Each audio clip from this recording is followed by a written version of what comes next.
Welcome to the final video of Asturias Leyenda, prelude by Albeniz. We're going to dive in and see how he echoes the opening of the piece, and we're going to check out the ending, the coda, with its fantastic choral and Moorish influences. So let's dive into Leyenda Asturias by Albeniz for the last time. Radio, welcome back. So we're now getting shades and echoes of our opening. Except Albeniz is now gonna do something with it. So we have a D at 7, open B, and then fourth finger on a G.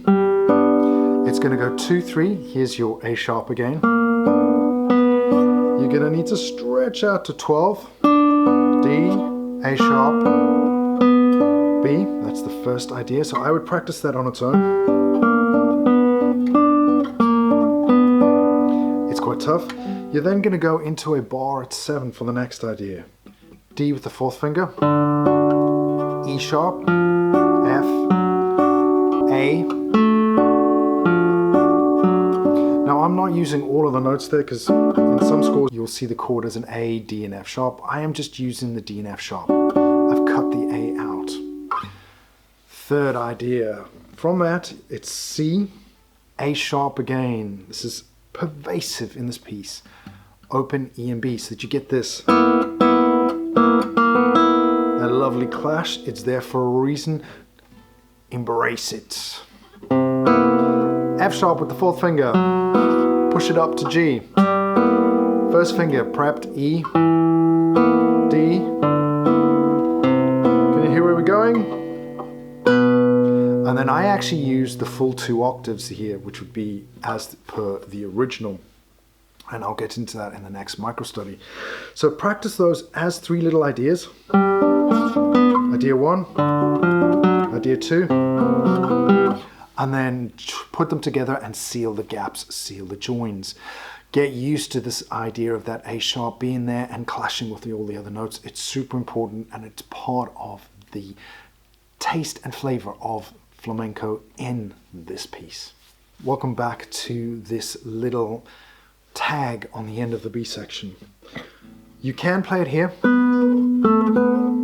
as we've seen it before, but because it's different and because we're on the end of the piece and it should be different, I actually play it as the original 2 octaves. So it's 2 and 3 on the B, on the outer strings, A, open string, 1, 2 and 3, 4, open D, 1, 2, 1, 2, and then here, hinge bar, and in so that I can get into this. And there I use Steel Barrow Echo's idea, harmonic on that note.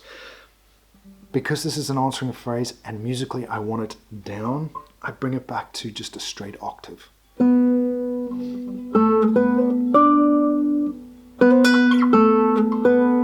And then into this cadence. And then it's back to the top of the piece. It's Da Kappa al Coda. Full repeat of the A section. I'm not going through all of that again. Hopefully you've learned all of that. If you haven't, first video is up. There's links below. Just follow the links. Welcome to the coda. So obviously to get to the coda we had this B.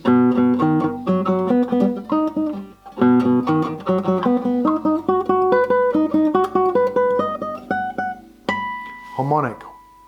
1, 2, 3, 1, 2, B on the 3. First chord. C major for 2 beats. A going to G major for a full 3 beats. I'm being very particular about this because it's so important. Don't lose the pulse. We then have this A minor. F sharp leads to E minor. On a fermata, 3 beats. And then we get this fantastic little answering B phrase. 2, 3, A minor over E. D sharp, 2. Look where I'm putting these thirds. 2 and 4 so that you can get into Okay, so that is a bit on its own. It's meant to be a chorale. I read somewhere ages and ages ago, this is where we finally get the Christian and Moorish influences blending in. We have this fantastic chorale.